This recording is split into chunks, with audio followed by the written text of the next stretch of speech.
اخيرا يا جدعان، اخيرا بقى الحلم حقيقه ان بقينا عندنا منتخب عربي قدر ان هو يتصدر مجموعته في كاس العالم. لا استنى، ده مش اي مجموعه، ده مجموعه فيها واحد من افضل الفرق في اوروبا والمنتخب التاني كان وصيف كاس العالم. انت متخيل الانجاز التاريخي اللي حققه منتخبنا العربي المغربي انه يتصدر مجموعه فيها منتخب بلجيكا ومنتخب كرواتيا؟ فهو انجاز مش هين نهائيا. اخيرا اثبت لنا المنتخبات العربيه ان هي ممكن تدخل كاس العالم عندها فكره او هدف واحد، ان هي مش داخله تقدم اداء مشرف.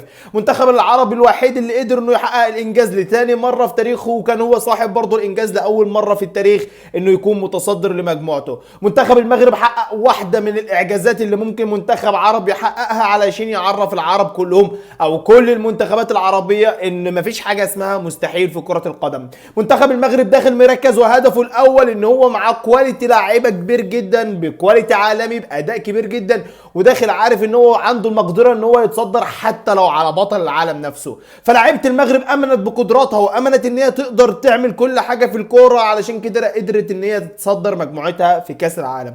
وهو ده طبعا اللي كنا بنتمنى نشوفه من منتخباتنا العربيه، ان هي ما تكونش داخله كاس العالم مبداها الوحيد او فكرتها الوحيد كله ان هي تكون داخله علشان تقدم اداء مشرف. ادي دلوقتي شفنا منتخب المغرب والانجاز التاريخي اللي عمله وصدر لكل المنتخبات العربيه انه انت تقدر انك انت تدخل كاس العالم. مش عندك هدف واحد انك انت تقدم اداء مشرف بس، لا بالعكس، ده انت تقدر انك انت تتصدر مجموعتك وتقدر انك انت تكون سايق والحصان الاسود للبطوله كلها. حرفيا انجاز المنتخب المغربي انجاز عظيم جدا، انجاز ما هوش مقتصر على اخواتنا المغربيين بس، بالعكس ده الانجاز لكل العرب. حرفيا الفرحه اللي الواحد فيها ونشوه السعاده اللي الواحد فيها بتصدر منتخب عربي لمجموعته في كاس العالم حرفيا تخليك تحس بفخر.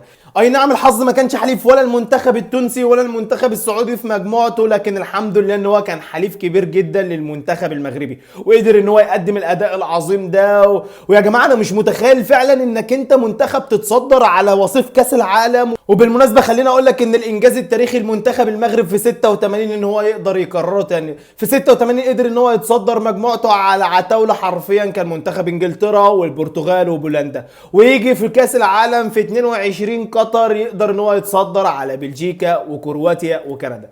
فحرفيا حجم الانجاز زي ما قلت وهفضل اقول انجاز تاريخي بمعنى الكلمه. للتاريخ يا مغرب والله انك انت تستغل الفرصه ديت وان هي في بطوله في ارض عربيه وتتصدر مجموعتك بالشكل ده.